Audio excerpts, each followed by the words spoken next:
ఆయనెప్పుడు వాళ్ళమ్మవైపే మాట్లాడతారు పెద్దమ్మా. నేను ఏం చెప్పినా అస్సలు వినరు. నాకైతే ఈ సంసారం వద్దు. మహాదేవుడిలాంటి భర్త కావాలి, రాముడిలాంటి మొగుడు కావాలి అని కోరుకునే ముందు ఒక విషయం మర్చిపోతున్నావేమో తెలుసుకో తల్లి. ఏం మర్చిపోతున్నాను పెద్దమ్మా?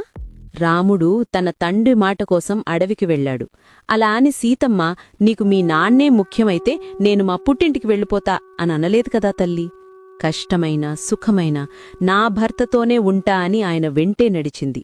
అందుకే ఆవిడ ఆయన్ని ఆదర్శ భర్తగా నిలబెట్టింది.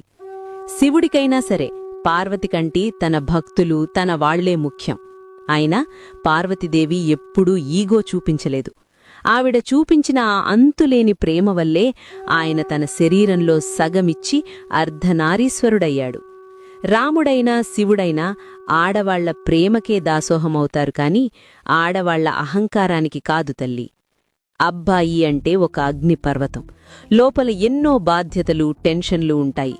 దాన్ని నీ ప్రేమ అనే చల్లని నీళ్లతో ముందు చల్లబడుచు.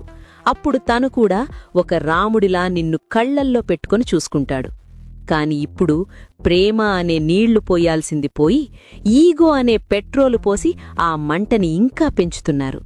అప్పట్లో ద్రౌపది అత్తగారి మాట కోసం 5గురిని భర్తలుగా స్వీకరించి ఇల్లు నిలబెట్టింది. కాని ఇప్పుడు అత్తగారు ఒక 5 రోజులు ఉంటే చాలు మొగుణ్ణి అన్ఫ్రెండ్ చేసి విడాకుల నోటీస్ పంపిస్తున్నారు. గుర్తుంచుకో తల్లి, నువ్వు సీతవైతేనే ఆయన రాముడు. నువ్వు అహంకారం చూపిస్తే ఆయన రాక్షసుడవడం పెద్ద కష్టమేం కాదు.